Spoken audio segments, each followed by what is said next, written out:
Coucou, salut à tous, j'espère que vous allez tous très bien.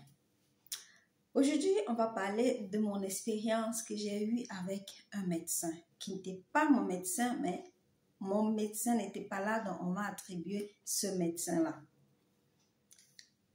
Quand la femme a un bassin rebondi ou des poches, comme on appelle chez nous en Afrique, ça lui donne des problèmes de dos. La femme ne peut pas avoir ses formes sans avoir un problème au dos. Ça, ce sont les paroles d'un médecin qui m'a consulté et me dit que mon problème, c'est parce que j'ai le derrière. Je suis restée, j'ai dit, mais attends, de quoi on parle? De quoi on parle? Vous savez ici, quand ton médecin n'est pas là, ou quand ton médecin est malade, on t'attribue un autre médecin qui va te consulter le jour même en attendant que ton médecin rentre de soit de ses vacances, soit de sa maladie, ainsi de suite. Donc, on m'a confié ce médecin ce jour-là, je suis allée pour ma consultation.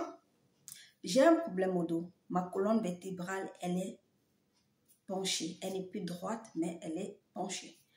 Donc, quand j'arrive, je lui explique que j'ai mal au dos, puisque le travail que je fais m'amène à utiliser plus mon dos. Et puis, à la fin, ça me déforme la colonne vertébrale.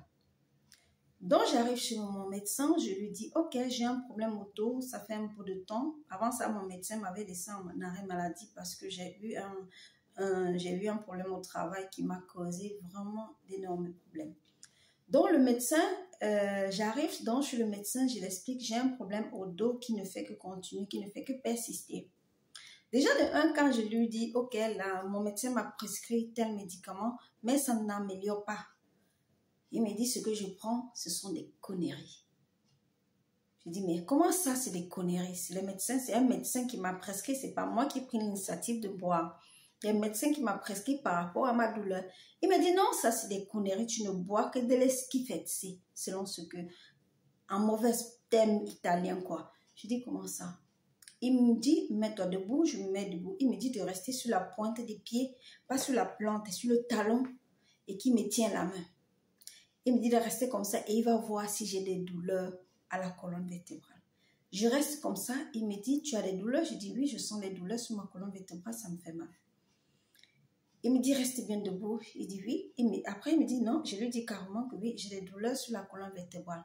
Il me dit, ok, le problème ici, c'est parce que ton bassin là, le derrière de tes fesses là, c'est ça qui te fait avoir mal au dos. Je dis, mais comment c'est ça qui me fait avoir mal au dos? Si j'ai un problème qui fait en sorte que j'ai mal au dos, tu viens dire que c'est mon bassin qui fait en sorte que j'ai mal au dos. Comment? Je n'arrive pas à comprendre.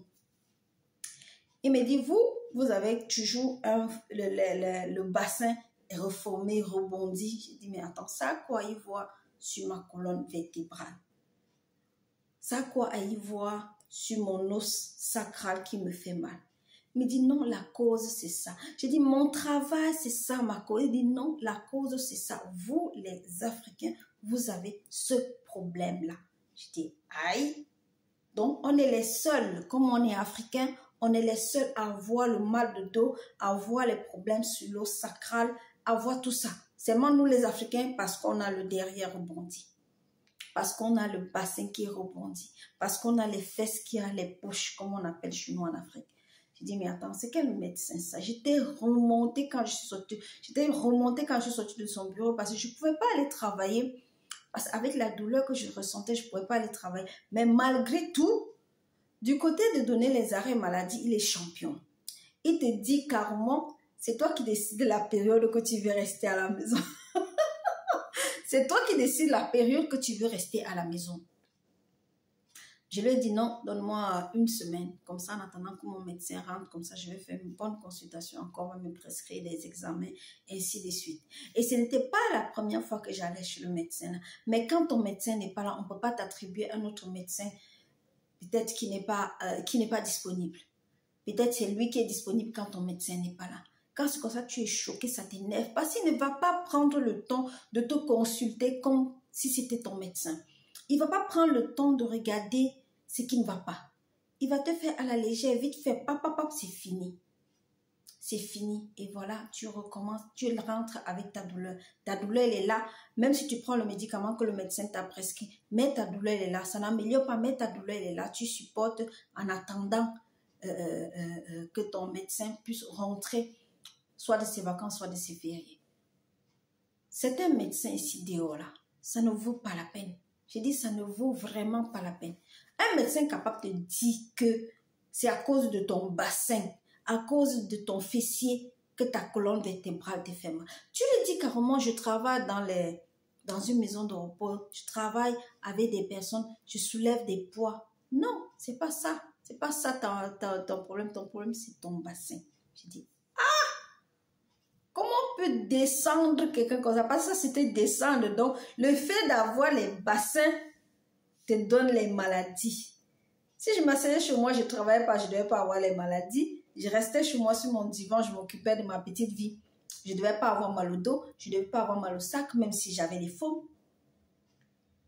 Donc, pour lui, nous les femmes africaines qui avons le bassin, pas seulement nous les femmes africaines, ces femmes-là qui ont le bassin, qui ont les fessiers remontés là, c'est ça qui les provoque le mal de dos. Par contre, nous on sait que ce sont des gens qui ont souvent la poitrine énorme là, les grands seins là, les seins bien formés là, qui ont souvent ce problème de dos naturellement, hein, bien sûr, pas que c'est naturellement parce que la poitrine fait retomber devant, ça pousse les épaules, ça pèse sur le corps et ça provoque le mal de dos. Dans l'histoire que le bassin, le fessier nous fait avoir le mal de dos. Je suis restée choquée. Quand je m'a dit ça, je suis restée choquée. Je suis sortie de son bureau aussi, il fallait que je me défoule. Il fallait donc que je me défoule. Je suis allée chez une amie. Tu sais, quand tu es fâché, tu as envie de retirer, tu as envie de dire ce que tu penses, tu as envie de barader. C'est vrai, même si tu lui dis ce que tu penses au docteur, là, il s'en fout. C'est son travail, il fait son travail.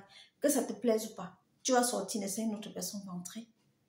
Tu vas sortir, une autre patient va entrer pour se faire soigner.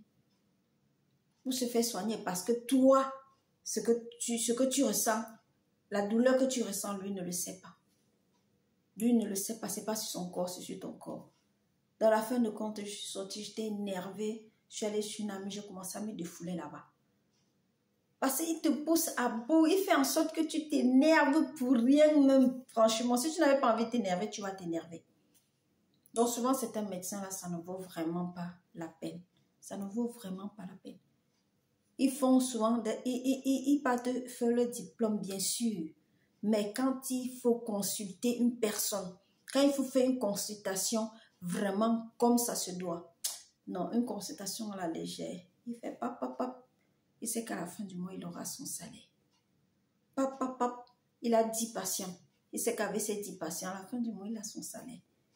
Et pourtant, ces patients peut-être ne sont pas bien suivis. Pourtant, ces patients qu'on t'attribue ne sont pas bien suivis. Quand tu tombes sur ce genre de patients-là, sur ce genre de médecins-là, ah, tu ne sais pas quoi tu vas faire. Parce que tellement elles sont pas disponibles. Par contre, mon médecin, oh, j'ai envie cette femme, elle est brave dans son métier. Elle connaît son métier. C'est une dame que quand tu pars, elle n'est jamais disponible. Je dis, elle n'est jamais disponible. À peine s'il y a une place qui se libère, à peine c'est comme ça qu'on récupère ça. C'est comme ça qu'on récupère ça. C'est un médecin qui connaît son travail. Quand on dit les bons médecins, là, voilà une comme ça là. Voilà un médecin comme ça là. Donc, quand souvent c'est un médecin là, quand on choisit les médecins là, choisissons un médecin qui va nous suivre physiquement, moralement, qui va nous suivre et nous comprendre. Pas un médecin qui va faire son semblant et puis passer au-dessus. J'ai voulu juste partager ça avec vous parce que c'est une expérience que j'ai eue qui m'a vraiment choquée. Et ça me choque encore parce que tout le temps quand mon médecin n'est pas là, c'est toujours chez lui qu'on m'envoie. C'est toujours chez lui qu'on m'envoie. Ils ne peuvent pas, si tu dis que tu ne veux pas et que c'est le seul qui est là, tu es obligé d'attendre.